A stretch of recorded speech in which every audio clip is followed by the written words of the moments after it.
PCS current news में आज का हमारा विषय है रिसर्च एंड एनालिसिस विंग या रॉ के नए प्रमुख। सबसे पहले देख लेते हैं पूरे एपिसोड में किन किन मुद्दों पर बात करेंगे। जानेंगे चर्चा में क्यों, पराग जैन के बारे में, रॉ के बारे में, रॉ के मुख्य कार्य के बारे में और अंत में देखेंगे एक अभ्यास प्रश्न को। तो चलिए शुरू करते हैं। हाल ही में पराग जैन को रिसर्च एंड एनालिसिस विंग या रॉ का नया प्रमुख नियुक्त किया गया है।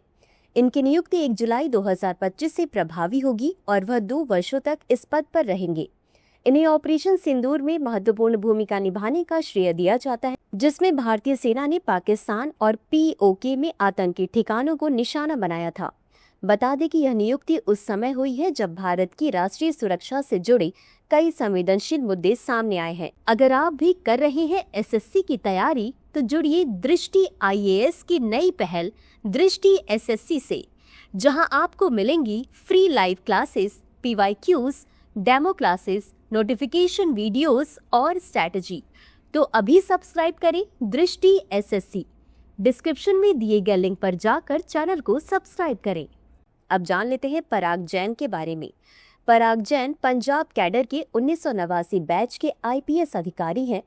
वर्तमान में यह एविएशन रिसर्च सेंटर का नेतृत्व कर रही हैं। इन्हें विशेष रूप से आतंकवाद निरोधक विशेषज्ञ के रूप में जाना जाता है और अफगानिस्तान पाकिस्तान क्षेत्र में इनकी गहरी समझ है।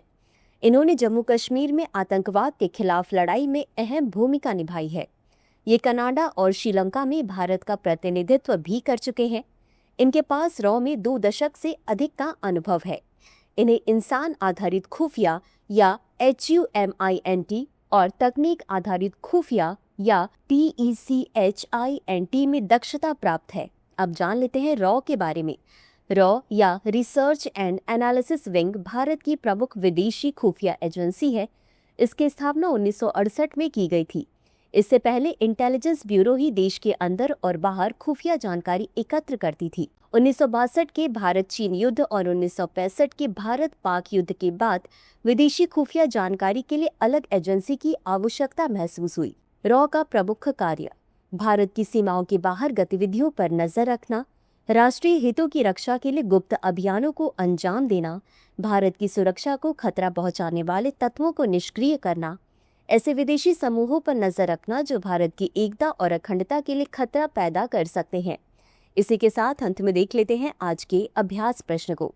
रिसर्च एंड एनालिसिस विंग के संदर्भ में निम्नलिखित कथनों पर विचार करें। 1. इसकी स्थापना 1968 में हुई थी। 2. यह भारत की प्रमुख विदेशी खुफिया एजेंसी है। उपर्युक्त में से कौन सा या कौन से कथन सही है? यह सही है। A केवल 1, B केवल 2, C 1 और 2 दोनों, D न तो 1 और न ही 2। इस प्रश्न का उत्तर कमेंट बॉक्स में जरूर दें। अभी के लिए बस इतना ही। धन्यवाद। डियर व्यूअर्स, अपने एग्जाम की तैयारी को और बेहतर करने के लिए हमारे चैनल को लाइक, शेयर और सब्सक्राइब करना न भूलें।